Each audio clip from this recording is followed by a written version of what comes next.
그들의 안보 그 구린내 나는 풍경 너머 자기 코가 석자인 윤석열이 김정은 정권의 종말을 이야기하고 외눈박이 국정원이 북한의 우크라이나 파병 여부를 두고 마치 전쟁이 일어날 것처럼 국가를 긴장으로 몰아가고 검사 한동훈이 그 무슨 안보를 이야기하고 문재인과 이재명은 혈맹운운하며 한미동맹을 읊조리고 추종자들은 추억의 선고를 외친다. 사실 여부를 떠나 월남 파병은 북을 향한 위협이자 자원봉사가 목적이었는가?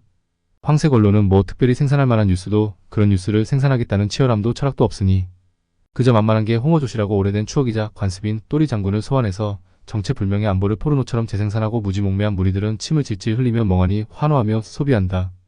적들이 침입해서 주먹을 휘두르면 내 뺨으로 적의 주먹을 가격하겠다고 분기탱천 각오를 다진다. 한마디로 코미디다. 뭐라고 지어치는지 살펴보자. 2024년 10월 19일 한동훈 대표는 북한이 남침한 한국 전쟁은 100만 명이 넘는 인명피해를 냈다라며 우리 국토는 그야말로 폐허가 됐다라며 지금 우리 대한민국에는 단단한 안보태세와 압도적 군사력이 있다.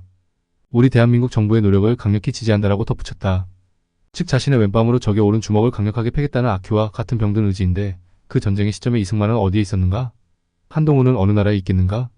정치의 1차적인 소임이 가장 그럴싸한 풍경을 재생산하는 일이기에 오히려 그 풍경의 기원에 대한 충격과 환멸은 더욱 거셀 수밖에 없다. 풍경을 먹고 사는 자일수록 기원을 단속해야 하는 것은 당연하니 정치인들의 다수가 결국 은폐를 존재의 방식으로 삼을 수밖에 없을 것이다. 김영민 산책가 자본주의. 바보들에게 심각해봤자 의미 없는 일.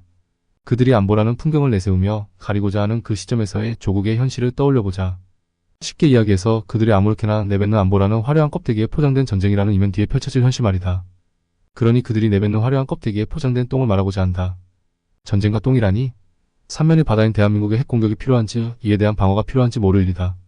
인천공항 활주로 때려 부수고 수도시설만 때려 부숴도 어디 갈 곳도 없는 몸들은 그나마 집구석으로 대피할 것인데 연이어 며칠 양치와 세수조차 하지 못해 가려운 몰골은 끈적끈적 흉측해질 것이고 집구석은 중단된 수도로 변기가 막혀 집집마다 넘쳐흐르는 똥에 방바닥은 재래식 똥관이 되어갈 것이다. 요즘은 단독도 아닌 아파트 거주가 70%를 넘고 강남은 더욱 심각하다고 하니 강남을 중심으로 역류하는 똥이 공중에 떠다니게 된단 말인가? 그래도 먹고는 살아야 하니 전크푸드와 사발면을 대비해 놓을 것이나 사발면은 전기가 끊어졌는데 어떻게 끓인단 말인가? 집안에 있는 책이나마 찢어서 불을 지펴야 하는데 소년이 온다라는 소설 제목도 몰라 소년은 없다라며 디지털에 손가락이나 튕기며 진보 나부랭인 척하던 위선적인 인간들의 집에 책이 몇 권이나 있겠는가? 그러면서 한국인 최초로 노벨문학상을 받은 한강의 숟가락을 얹히고 그 주둥아리로 다같이 혈맹 한미동맹을 외쳐댄다. 그런데 정작 한강은 혈맹은커녕 피비린내 나는 전쟁을 영원으로 거부하는 채식주의자다. 그러니 진보가 한미동맹을 신주단지처럼 모시던 보수가 객기를 부리며 김정은 정권의 종말을 외치건 그로써 그들은 썩어가는 구린내를 맡으며 일주일이나마 버티겠는가? 그들에게 그 무슨 대단한 정신과 철학이 있어서 버틸지 모를 일이나 한 평도 안 되는 성동구 치수. 재래식 1층 홀로 산방에서 가장 괴로웠던 일은 위층에서 계속 첨벙첨벙 내려와 찰랑거리며 쌓인 똥을 머리맡에 항상 두고 암모니아 냄새를 맡으며 그 앞에서 밥을 먹으며 생활해야 했던 기억이다. 그나마 똥이 넘치지는 않기에 버틸 수 있었을 것인데 만약 그 똥이 얕은 칸막이를 넘어 넘친다면 그래서 피할 곳이 없다며? 그러니 안보를 외쳐대는 그들이 썩어가는 지척의 똥을 감내할 수 있겠느냐는 것이다. 하루가 멀다 않고 뷰티샵에 다니고 가발 쓰고 슈트 입으며 땀 한 방울 흘리지 않고 주둥이만 떨어대던 인간들이 자신의 슈트를 적시고 더럽히며 사방팔방 퍼져가는 그 똥을 감내할 수 있단 말인가?